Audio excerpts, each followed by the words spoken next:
నమస్కారం ETV news కు స్వాగతం. ముందుగా ముఖ్యాంశాలు. భారత్ ఇజ్రాయెల్ సరికొత్త స్నేహగీతిక. 7 రంగాల్లో పరస్పర సహకారానికి ఒప్పందాలు. ఉగ్రవాదంపై ఉమ్మడి పోరుకు నిర్ణయం.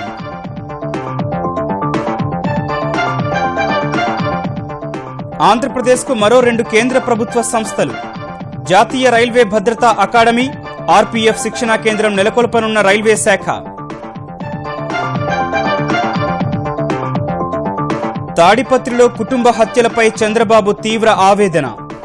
అనాథగా మిగిలిన యువతికి ఆర్థిక సాయం, అండగా ఉంటానని హామీ. 3వ విడత హరితహారంపై కేసీఆర్ సమీక్ష. మొక్కలు నాటడమే కాకుండా సంరక్షణ బాధ్యతను మరచిపోవద్దని ప్రజలకు పిలుపు.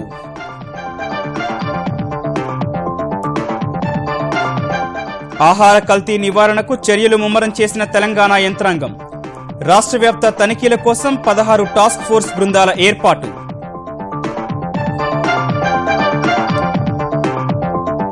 సిక్కిం సరిహద్దు వివాదంపై మరోసారి చైనా వక్రభాష్యం.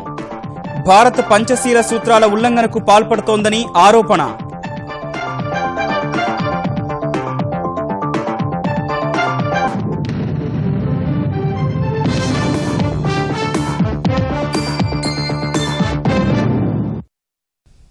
ప్రపంచవ్యాప్తంగా పెరుగుతున్న ఉగ్రవాదం, తీవ్రవాదంపై కలిసికట్టుగా పోరాటం చేయాలని భారత్, ఇజ్రాయెల్ నిర్ణయించాయి.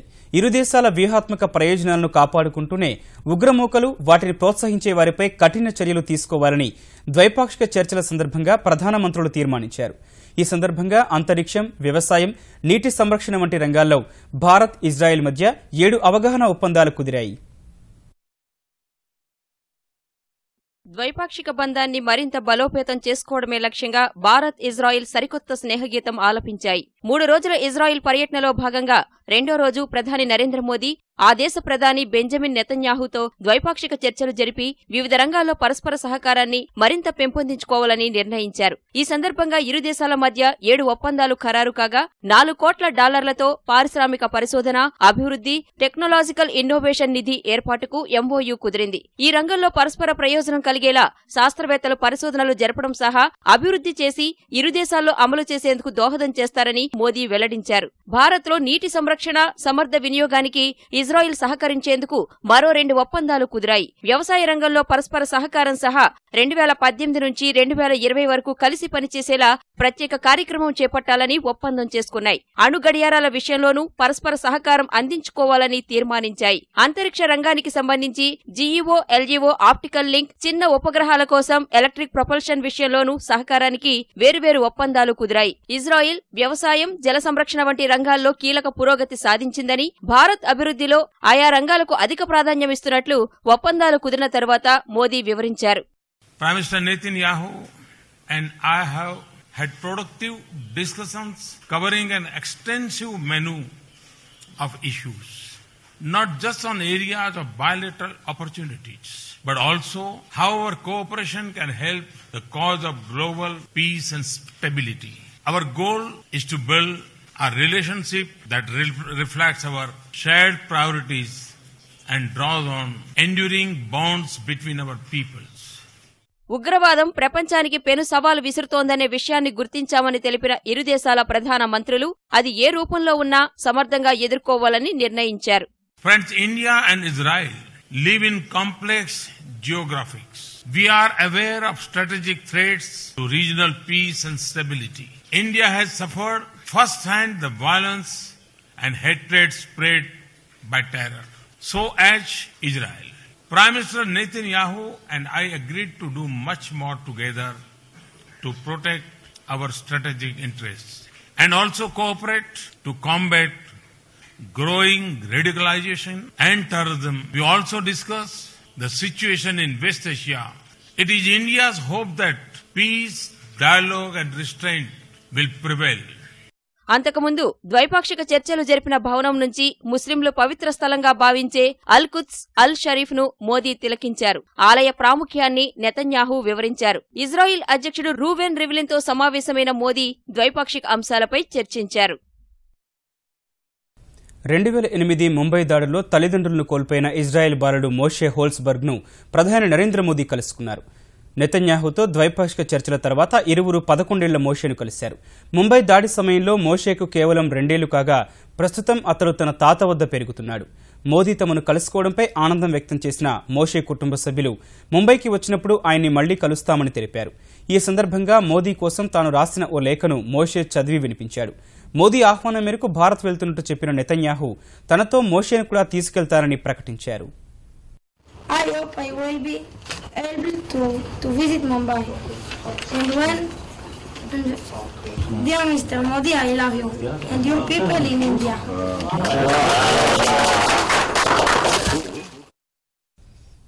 ప్రధాని నరేంద్ర మోదీ గత నెలలో జరిపిన అమెరికా పర్యటనపై కాంగ్రెస్ ఉపాధ్యక్షుడు రాహుల్ గాంధీ విమర్శలు గుప్పించారు.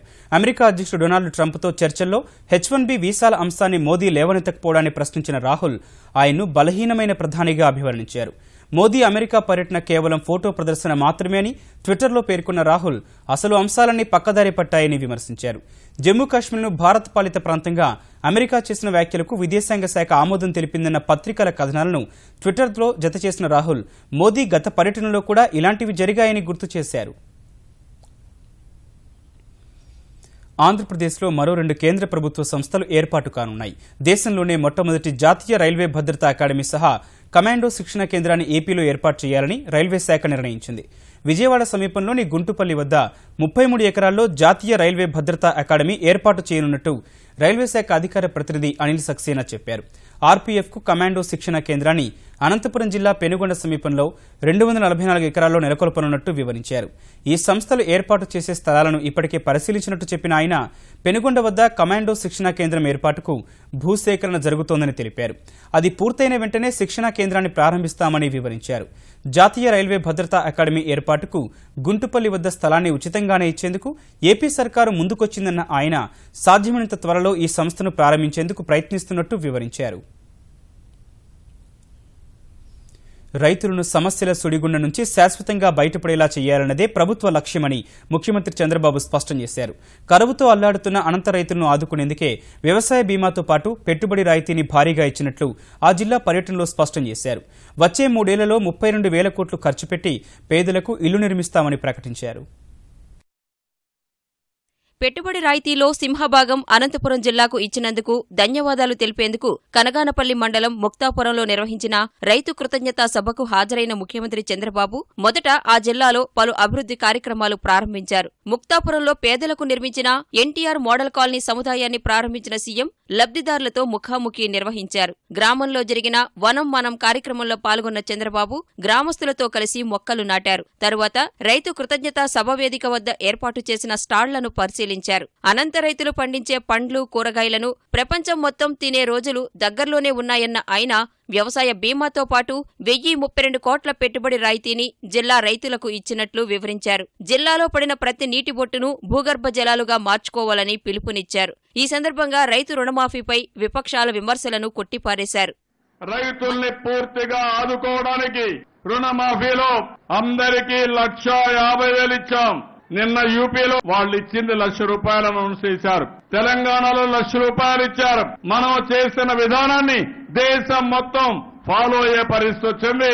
మహారాష్ట్ర సీఎం కూడా అడిగి మీ విధానం చాలా బాగుంది, మీ విధానాన్ని మేము కూడా ఫాలో అవుతామని మనుషులు పంపిస్తున్నారంటే అది రైతుల్ని ఈ ప్రభుత్వం ఆదుకున్న విధానం. ఒక్కొక్కసారి బాధ కలుగుతుంది. 1,50,000 రూపాయలు తీసుకుని ఇప్పుడు మళ్ళా ఇన్పుట్ సబ్సిడీ ఇన్సూరెన్స్ తీసుకుని నన్ను విమర్శిస్తున్నారంటే ఎంత బాధ కలుగుతుందో ఒక్కసారి మీరందరూ ఆలోచించాల్సిన అవసరం ఉంది. మంత్రి పరిటాల సునీత విజ్ఞప్తి మేరకు రాప్తాడు నియోజకవర్గంలోని నక్సల్ ప్రభావిత ప్రాంతాల్లో రహదారుల నిర్మాణం కోసం 48 కోట్లు మంజూరు చేస్తున్నట్లు చంద్రబాబు చెప్పారు. తాడిపత్రిలో కన్న తండ్రే కాలయముడైన దారుణ ఘటనపై ముఖ్యమంత్రి చంద్రబాబు విచారం వ్యక్తం చేశారు. కన్న తండ్రి చేతిలో తల్లి, 2 చెల్లెలను కోల్పోయి ఒంటరైన విద్యార్థిని లక్ష్మీప్రసన్న పరిస్థితిని తెలుసుకుని చలించిపోయారు. ముక్తాపురం సభలో ఆంధ్రప్రదేశ్ మహిళా చైర్పర్సన్ నన్నపనేని రాజకుమారి ఈ విషయాన్ని ఆయన దృష్టికి తీసుకురాగా ఆ యువతితో మాట్లాడి ఓ తండ్రిలా అన్ని బాగోగులు చూస్తానని హామీ ఇచ్చారు. నిన్న మార్నింగ్ మా అమ్మ మా 2 చెల్లెళ్ళని మా నాన్న అతి కిరాతకంగా చంపారు. తీసుకొని తల మీద కొట్టి చంపారు. స్క్రూ డ్రైవర్లతో తల మీద అంతా చెక్కి గుచ్చి చంపారు. ఇవాళ మార్నింగ్ మళ్ళీ నాన్న కూడా సూసైడ్ చేసుకొని చనిపోయారు. అసలు మా నాన్నని చెప్పుకోవడానికి సిగ్గుగా ఉంది. ఇలాంటి పరిస్థితి ఇంకెవ్వరికి రాకూడదని నేను మనస్ఫూర్తిగా కోరుకుంటున్నాను. మనిషి రాక్షసుడుగా ప్రవర్తిస్తే సమస్యలు వస్తాయి. 14 ఎకరాల భూమి ఏదైతే ఉందో ఆ భూమి విషయం కలెక్టర్ కూడా చెప్తున్నా. ఎవరైతే అప్పిచ్చారో వాళ్ళందరినీ పిలిపించి అది సెటిల్ చేయమంటున్నా. అవసరమైతే ఎంఐకి ప్రభాకర్ రెడ్డి వాళ్ళ ట్రస్ట్ ద్వారా చదివిస్తా అన్నాడు. నేనైతే ఒక 20 లక్షల రూపాయలు ఎంఐ పేరుతో ఫిక్స్డ్ డిపాజిట్ వేస్తున్నా.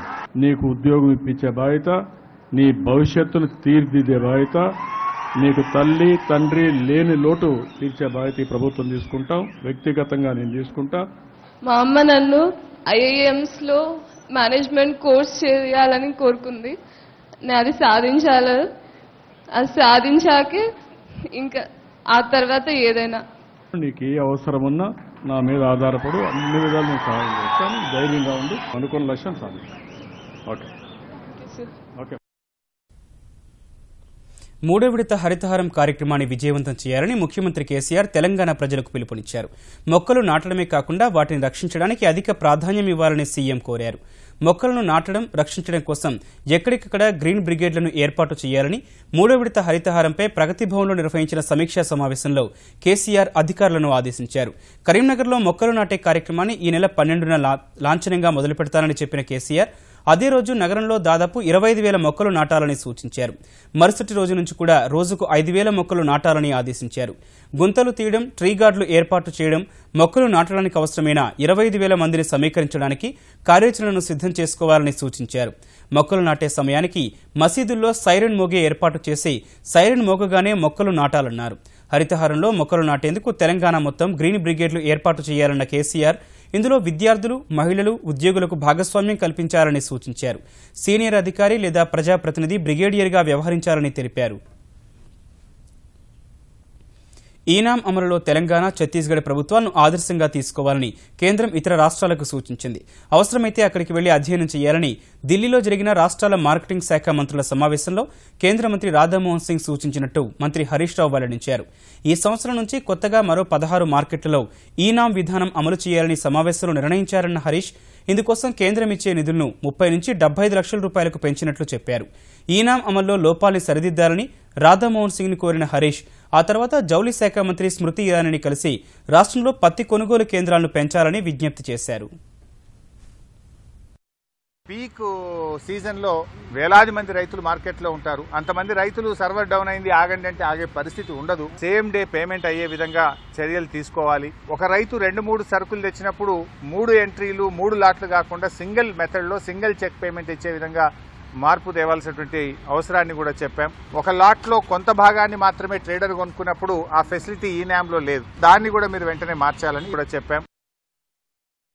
ఆహార పదార్థాల కల్తీకి ఆస్కారమే ఇవ్వరాదన్న ముఖ్యమంత్రి కేసీఆర్ ఆదేశాలతో తెలంగాణ అధికార యంత్రాంగం ఆ దిశగా చర్యలు ముమ్మరం చేసింది. ఈ మేరకు తెలంగాణలోని అన్ని జిల్లాల్లో దాడులు నిర్వహించేందుకు 16 ప్రత్యేక టాస్క్ ఫోర్స్ బృందాలు ఏర్పాటు చేయాలని డీజీపీ అనురాగ్ శర్మ నేతృత్వంలోని ఉన్నత స్థాయి కమిటీ నిర్ణయించింది.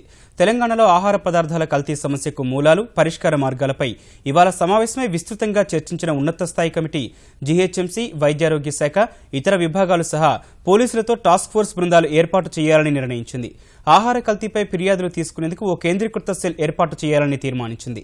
ఫిర్యాదుల విభాగం, టాస్క్ ఫోర్స్ ఇన్ఛార్జ్ ఫోన్ నెంబర్లను త్వరలో ప్రజలకు వెల్లడిస్తామని భేటీ తర్వాత అనురాగ్ శర్మ తెలిపారు. ఎరువులు, విత్తనాల కల్తీని నిరోధించేందుకు ఇప్పటికే పనిచేస్తున్న 7 టాస్క్ ఫోర్స్ బృందాలను పటిష్టం చేయాలని నిర్ణయించినట్టు తెలిపారు. ఆహార కల్తీపై స్థానిక పోలీసులతో అవగాహన కార్యక్రమాలు నిర్వహించినట్టు తెలిపిన డీజీపీ కేసులు నమోదవుతున్నా పదే ఆహార కల్తీకి పాల్పడే వారిపై పీడీ చట్టాన్ని ప్రయోగించాలని నిర్ణయించినట్టు చెప్పారు. అక్రమంగా ఔషధ ప్రయోగాలు, సరోగసి చేయకుండా నియంత్రించే అంశంపై సమగ్ర అధ్యయనం చేయడానికి తెలంగాణ ప్రభుత్వం ప్రత్యేక కమిటీలు ఏర్పాటు చేసింది. ఈ మేరకు విశ్రాంత న్యాయమూర్తి జస్టిస్ గోపాల్ రెడ్డి నేతృత్వంలో 2 వేర్వేరు కమిటీలు ఏర్పాటు చేస్తూ వైద్య ఆరోగ్య శాఖ ఉత్తర్వులు జారీ చేసింది. సంబంధిత అంశాలపై అధ్యయనం చేసి 1 రోజుల్లోపు నివేదికలు అందించాలని కమిటీలకు సూచించింది. ఔషధ ప్రయోగాలపై ఏర్పాటు చేసిన కమిటీలో రాష్ట్ర వైద్య మండలి ఎథికల్ కమిటీ అధ్యక్షుడు రామకృష్ణారెడ్డి, కుటుంబ సంక్షేమ శాఖ సంచాలకులు, వైద్య విద్యాశాఖ సంచాలకులు, నిమ్స్ విశ్రాంత డీన్ ఎంయూఆర్ నాయుడు నాయుడు, నిమ్స్ ప్రొఫెసర్ ఉషారాణి, ఔషధ నియంత్రణ సంయుక్త సంచాలకులు అమృతారావు సభ్యులుగా ఉన్నారు. సరోగసిపై అధ్యయనం చేసే కమిటీలో వైద్యారోగ్య శాఖ కమిషనర్, సీసీఎంబీ మాజీ డైరెక్టర్ భార్గవ, రాష్ట్ర వైద్య మండలి ఎథికల్ కమిటీ చైర్మన్ రామకృష్ణారెడ్డి, వైద్య నిపుణులు బాలాంబ, అనురాధ, పేట్లబుర్జు ప్రభుత్వ ఆసుపత్రి ప్రొఫెసర్ మాలతిలకు చోటు కల్పించారు. హైదరాబాద్ మాదక ద్రవ్యాల సరఫరా కేసులో లోతైన దర్యాప్తు చేస్తున్న తెలంగాణ ఆబ్కారీ శాఖ ఎన్ఫోర్స్మెంట్ విభాగం బెండన్ బెన్ అనే మరో వ్యక్తిని అరెస్ట్ చేసింది. బెండన్ నిన్న అరెస్ట్ చేసిన నిఖిల్ శెట్టితో కలిసి మాదక ద్రవ్యాలు సరఫరా చేయడంలో కీలక పాత్ర పోషించినట్టు ఎన్ఫోర్స్మెంట్ డైరెక్టరేట్ విభాగం డైరెక్టర్ అకున్ సబర్వాల్ తెలిపారు. ఇదే సమయంలో హైదరాబాద్లోని బృందాలకు మాదక ద్రవ్యాల సరఫరాలో కీలక వ్యక్తుల కోసం ఉత్తర భారత్లోని వేర్వేరు ప్రాంతాల్లో 2 బృందాలు గాలిస్తున్నట్టు ఆయన తెలిపారు. మరో 2 బృందాలు నిందితుల నుంచి స్వాధీనం చేసుకున్న ఎలక్ట్రానిక్ వస్తువుల్లో నిక్షిప్తమైన సమాచారాన్ని బయటకు తీసే ప్రయత్నాల్లో ఉన్నాయి.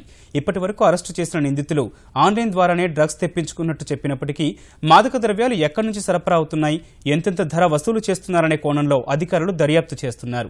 మరోవైపు మాదక ద్రవ్యాలకు అలవాటు పడిన విద్యార్థులు చదువుతున్న 27 కళాశాలలు, 26 పాఠశాలలకు ఆబ్కారీ శాఖ లేఖలు రాయడం తల్లిదండ్రులను ఆందోళనకు గురి చేస్తోంది. కొంతమంది తమ పిల్లలు ఏమైనా డ్రగ్స్ తీసుకున్నారా అని తెలుసుకునేందుకు ఎక్సైజ్ శాఖ అధికారులను సంప్రదిస్తున్నారు.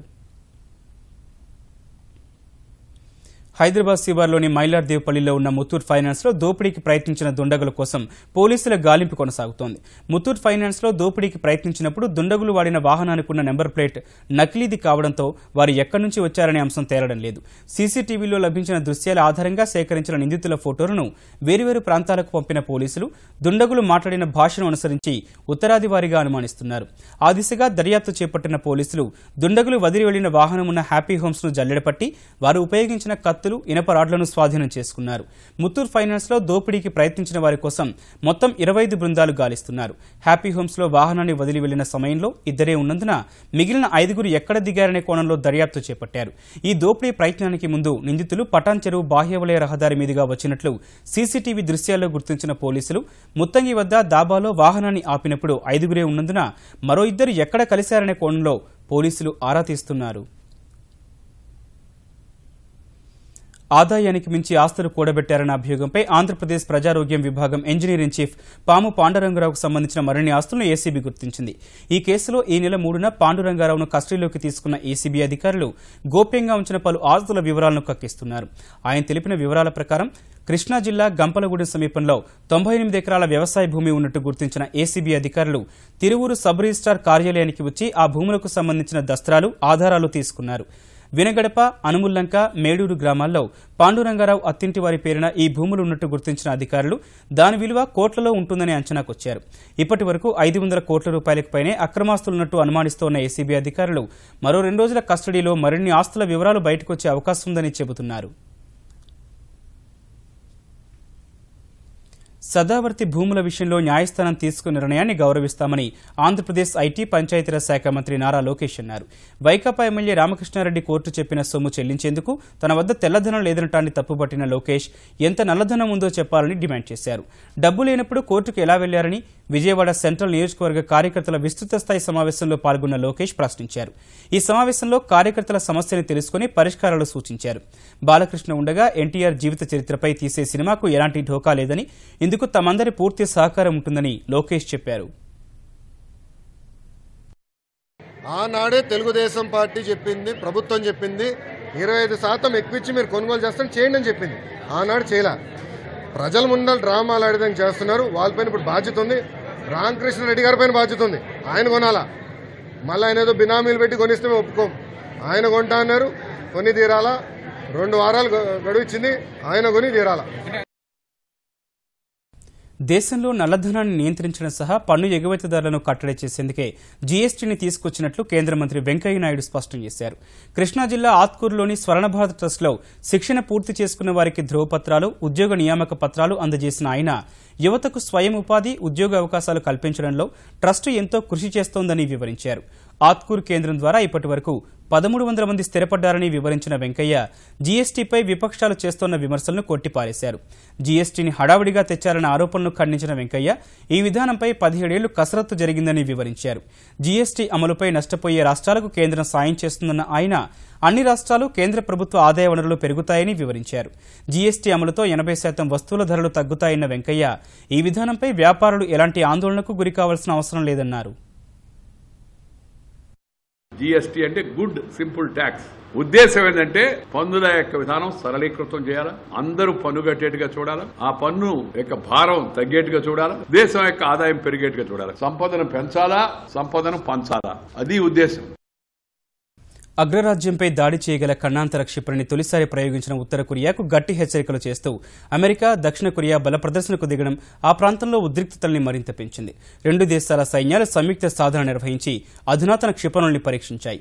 అమెరికా సైన్యానికి చెందిన ATACMS, దక్షిణ కొరియాకు చెందిన హ్యూన్ మూ క్షిపణుల్ని సముద్ర జలాల్లోకి ప్రయోగించి ఖచ్చితమైన దాడులు చేయడంలో 2 దేశాలు తమ సామర్థ్యాన్ని ప్రదర్శించాయి.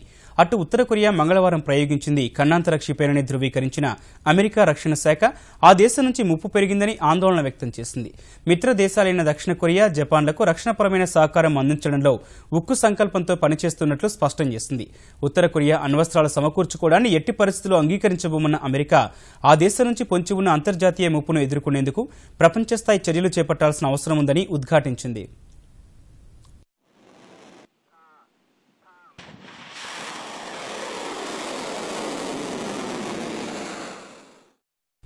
సిక్కింలోని డోక్లాం సరిహద్దు వివాదంపై భారత్, చైనా మధ్య ఉద్రిక్తత రోజురోజుకు తీవ్ర రూపు దాలుస్తోంది. ఈ వ్యవహారంలో భారత వైఖరిని మరోసారి తప్పుపట్టిన చైనా సిక్కింలోని చికెన్ నెక్ వద్ద తాము రహదారి నిర్మాణం చేపట్టినట్టు భారత్ చేస్తోన్న వాదన ఏమాత్రం వాస్తవం కాదని ప్రకటించింది. ఈ విషయంలో భారత్ ప్రజలను తప్పుదోవ పట్టిస్తోందని ఆరోపించిన చైనా భారత పంచశీల సూత్రాలను అతిక్రమిస్తోందని ఆరోపించింది. సిక్కింలో తమ బలగాలను వెనక్కి రప్పించి తప్పులను సరిదిద్దుకోవాలని భారత్కు హితవు పలికింది. మరో దేశంలోకి అక్రమంగా చొరబడి అంతర్జాతీయ సంబంధాల బలోపేతానికి ఏర్పాటైన నిబంధనలను భారత్ అతిక్రమిస్తోందని విమర్శలు గుప్పించింది. సరిహద్దు వివాదాలపై ఇరు దేశాలు ప్రత్యేక ప్రతినిధుల వ్యవస్థ ద్వారా పరిష్కారానికి ప్రయత్నిస్తోన్న వేళ భారత్ వ్యవహరిస్తోన్న తీరు ఆ స్ఫూర్తికి విరుద్దమని చైనా విదేశాంగ శాఖ వ్యాఖ్యానించింది. ప్రస్తుతం జరుగుతున్న పరిణామాలు భారత్, చైనా, భూటాన్ మధ్య ఉద్రిక్తతలను పెంచడం తప్ప మరొకటి కాదని వ్యాఖ్యానించింది. సిక్కింలోని డోక్లాం సరిహద్దు వివాదంపై ఓ చైనా తొండి వైఖరిని కొనసాగిస్తున్న వేళ అక్కడి ప్రసార మాధ్యమాలు కూడా భారత్పై అక్కసు వెళ్లగక్కాయి. భారత సైన్యం డోక్లా నుంచి మర్యాదగా వెళ్లిపోవాలని, లేకుంటే తరిమి కొడతామంటూ దూషణల పర్వానికి దిగాయి. చైనా ప్రభుత్వ అధికారిక పత్రిక గ్లోబల్ టైమ్స్ సహా డోక్లాం వివాదంపై సంపాదకీయాలు రాసిన వివిధ పత్రికలు భారత్కు తగిన గుణపాఠం చెప్పాలంటూ తమ దేశ ప్రభుత్వానికి సూచించాయి. భారత్ ఓసారి అద్దంలో చూసుకోవాలంటూ ఘాటు వ్యాఖ్యలు చేసిన చైనా ప్రసార మాధ్యమాలు చైనా భూభాగం నుంచి భారత సైన్యాన్ని తరిమివేయడానికి తమ దళాలకు తగిన సత్తా ఉందని పేర్కొన్నాయి. ఎన్నికల కమిషన్ల నియామకాలు చేపట్టేందుకు అధికారం ఇచ్చేలా నిర్దిష్ట చట్టం ఎందుకు లేదని కేంద్రాన్ని సుప్రీంకోర్టు ప్రశ్నించింది.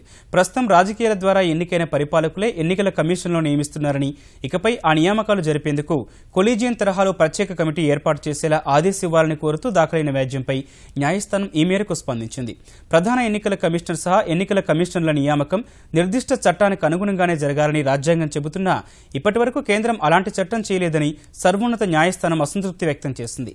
అదే సమయంలో ఇప్పటి వరకు జరిగిన నియామకాలన్నీ న్యాయబద్ధంగా, పారదర్శకంగానే ఉన్నాయన్న కోర్టు ఎన్నికల కమిషన్ల నియామకానికి స్పష్టమైన మార్గదర్శకాలుండాలని భావిస్తున్నట్లు పేర్కొంది. ఈ వ్యాజ్యంపై పూర్తిస్థాయి విచారణ చేపట్టేందుకు అంగీకరించింది. ముఖ్యాంశాలు మరోసారి. భారత్, ఇజ్రాయెల్ సరికొత్త స్నేహ గీతిక. 7 రంగాల్లో పరస్పర సహకారానికి ఒప్పందాలు. ఉగ్రవాదంపై ఉమ్మడి పోరుకు నిర్ణయం.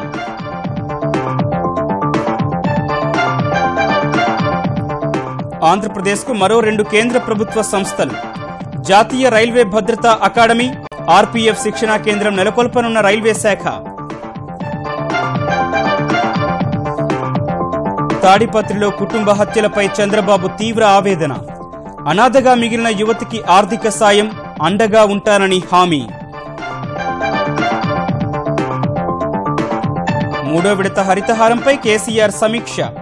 మొక్కలు నాటడమే కాకుండా సంరక్షణ బాధ్యతను మరిచిపోవద్దని ప్రజలకు పిలుపు.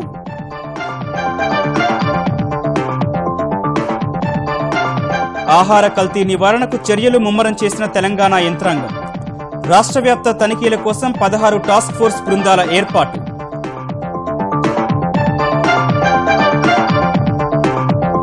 సిక్కిం సరిహద్దు వివాదంపై మరోసారి చైనా వక్రభాష్యం. భారత్ పంచశీల సూత్రాల ఉల్లంఘనకు పాల్పడుతోందని ఆరోపణ.